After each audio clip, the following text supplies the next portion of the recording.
Welcome back. Let's do a small tour of the camp. I'll give you guys an update. So the first day was a blast. I finished around the first 10%, but it's not a race. But in the end it's always a race.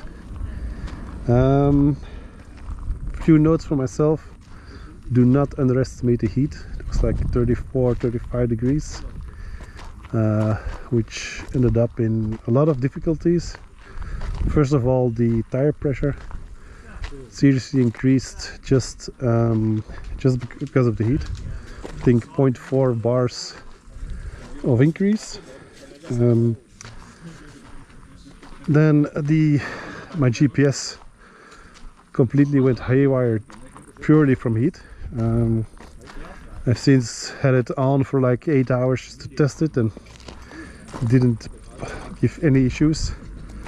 But when riding, I checked the cables and all stuff, but when riding it started to disconnect just from the heat. It was insane.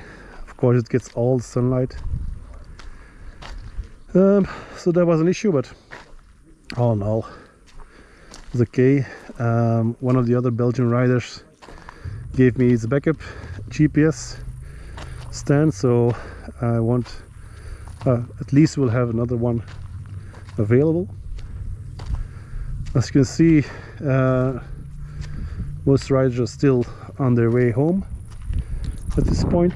Now back to the base camp. I mean, still riding, but also a lot of them went to the real homes. I think maybe 70% of the riders are still here. A few accidents, a lot of broken bikes, but all those empty places you see here, there are people who have already left again. It's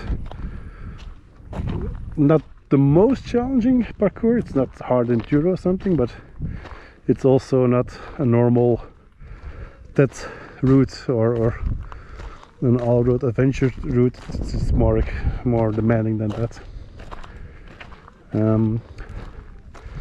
Back to the heat. My back brakes at one point overheated and didn't do anything anymore. So another lesson for me there: use engine brake as much as possible, and not only use engine brake, but also ride only as fast as you can. What I mean by that is, especially when you ride with a lot of people like here, there's always someone behind you and always someone in front of you. And the only mistake I made was trying to follow someone who's faster than me, because then you start needing the brakes, and if you're going to go down and your brakes is not responding, or it's just gravel and you don't have any brakes going down anyway, just drifting, then it's all you and your skills to make sure you can take the turn. So slow and steady wins the race. I think that's absolutely true here, especially if you want to do the 5 days non-stop. Another victim of the heat was myself. So I didn't do a live stream yesterday, and it was because I was running a high fever. I was just completely out of it. And it started when I just came back. Maybe it was not heat. Maybe it was heat. The effort of riding.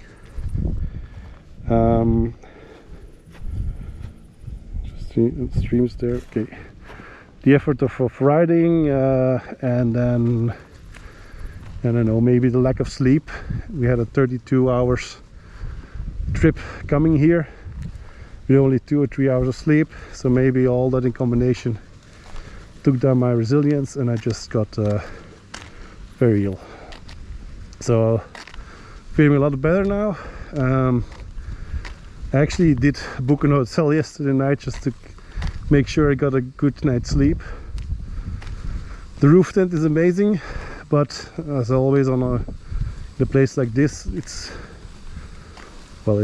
never quiet. These places were also filled completely, also empty now.